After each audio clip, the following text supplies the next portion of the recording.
السلام علیکم ورحمۃ اللہ وبرکاتہ۔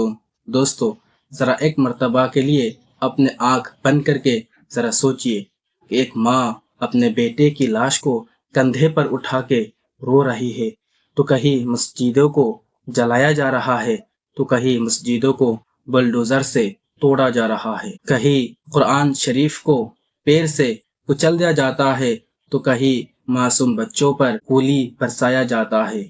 آخر یہ سب ظلم ہم پر کیوں ہو رہا ہے؟ آخر ساری دنیا ہم کو ہی نشانہ کیوں بنا رہا ہے؟ آخر ساری دنیا مسلمانوں کو ہی ظلم کیوں دے رہے ہیں؟ دوستو، آج ہم جانیں گے اس بارے میں قرآن اور حدیث کیا کہتے ہیں۔ قرآن اور حدیث اس بارے میں کیا کہتے ہیں، یہی ہم آج اس ویڈیو میں تفصیل سے بیان کریں گے، تو ویڈیو کے آخر تک بنے رہے، انشاءاللہ آپ کو بہت کچھ سیکھنے کو ملیں گے۔ تو دوستو، پہلے ہم قرآن شریف میں دیکھتے ہیں کہ قرآن کیا کہتے ہیں اس بارے میں۔ قرآن سورہ بقرہ، بسم اللہ الرحمن الرحیم، وَلَن تَرْضَىٰ عَنْكَ الْيَهُودُ وَلَا النَّصَارَىٰ حَتَّىٰ تَتَّبِعَ مِلَّتَهُمْ۔ اللہ رب العزت ہمیں یہ بتا رہا ہے کہ وہ لوگ یعنی یہودی اور نصارہ تم سے کبھی خوش نہیں ہوں گے جب تک تم اپنے دین کو چھوڑ کر ان کے راہ پر نہ چلو۔ یعنی اللہ رب العزت ہمیں یہ بتا رہا ہے کہ جب تک ہم اپنے دین کو، اپنے دین اسلام کو چھوڑ کر ان لوگوں کے راہ پر نہ چلے، تب تک وہ لوگ ہم پر خوش نہیں ہوں گے، ہم سے وہ لوگ خوش نہیں ہوں گے۔ اور آج ایسا ہی ہو رہا ہے۔ فلسطین میں دیکھیے، غزہ میں معصوم بچوں پر کیسے ظلم ہو رہا ہے، ان پر گولیاں برسایا جا رہا ہے، 3-4 دن تک ان کو کھانے کو کچھ نہیں مل رہا ہے۔ دوستو، دوسری طرف اسرائیل جو بھوک کو اپنا ہتھیار بنا کر فلسطین میں بچوں کو مار رہا ہے، کشمیر میں عبادت کرنے کی آزادی تک چھین لی گئی ہے، آسام میں کتنے مسلمانوں کو بے گھر کیا گیا ہے، کتنے مسجدوں کو بلڈوزر سے توڑا گیا ہے۔ آخر یہ سب صرف ہم پر اس لیے ہو رہا ہے کیونکہ ہم لا الہ الا اللہ کلمہ پڑھنے والے ہیں۔ دوستو، اس کی اصلی حقیقت صرف یہی نہیں ہے۔ اگر ہم حدیث کی طرف دیکھتے ہیں تو آپ صلی اللہ علیہ وسلم فرماتے ہیں کہ قریب ہے کہ تم پر ساری دنیا، ساری قوم ٹوٹ پڑے، جیسے تھال میں کھانا کھانے کے لیے لوگ ٹوٹ پڑتے ہیں۔ تو ایک صحابی نے اٹھ کر سوال کیا کہ یا رسول اللہ، کیا اس وقت ہماری تعداد کم ہو جائیں گے؟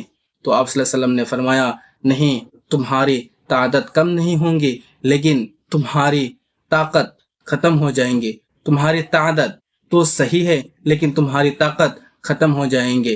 آپ صلی اللہ علیہ وسلم نے فرمایا، تمہارے حیثیت اس وقت اس کچڑے کی طرح ہوں گے جو پانی بہا لیا جاتا ہے۔ آپ صلی اللہ علیہ وسلم نے فرمایا کہ اس وقت ہمارے حیثیت ایسے ہے کہ ایک پانی بھی ہماری حیثیت کو بہا لیا جا رہا ہے۔ دوستو، یہ سب ہماری کمزوری ہے، یہ سب ہمارے وجہ سے ہی ہو رہے ہیں، کیونکہ آج ہم اپنے دین سے دور ہوتے جا رہے ہیں، اور جب بھی ہم اپنے دین سے دور ہوں گے تب بھی ہمارے اوپر ایسے مصیبتیں آئیں گے، کیونکہ ہم اپنے زبان سے کہتے ہیں کہ لا الہ الا اللہ، یعنی اللہ ایک ہے اور اللہ کے سوا کوئی معبود نہیں ہے۔ اور پھر ہمارے میں سے ہی کچھ لوگ ایسے ہیں جو مزاروں میں جاتے ہیں اور اپنے بابا سے مانگ لیتے ہیں۔ وہ کہتے ہیں کہ ہم مسلمان ہیں اور ہم ایک اللہ پر یقین رکھتے ہیں، پھر وہ مزاروں میں جا کر اپنے بابا سے کیسے مانگتے ہیں؟ آج ہمارے درمیان شرک اور بدعت عام ہو گئی ہے۔ آج صرف ہم نام کا مسلمان رہ گئے ہیں، ہمارے اندر ایمان کا کوئی جذبہ نہیں ہے، ہمارے اندر مسلمان کا، اسلام کا جو زندگی ہے وہ زندگی نہیں رہا۔ آپ صرف ہم نام سے مسلمان ہیں، کام کا مسلمان نہیں ہے۔ دوستو، یہ ظلم ہمیشہ ہم پر نہیں رہیں گے اگر ہم اپنے آپ کو سدھار لیں گے۔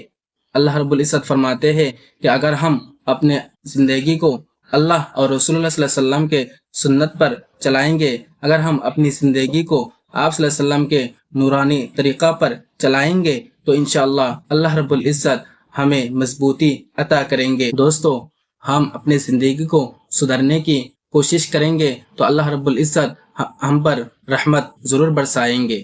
تو یہ تھی آج کی ویڈیو۔ اگر آپ کو میری ویڈیو پسند آتی ہے تو ہمارا چینل سبسکرائب کر کے ہمارے فیملی سے جڑ جائیے۔ جزاک اللہ الخیر۔ السلام علیکم۔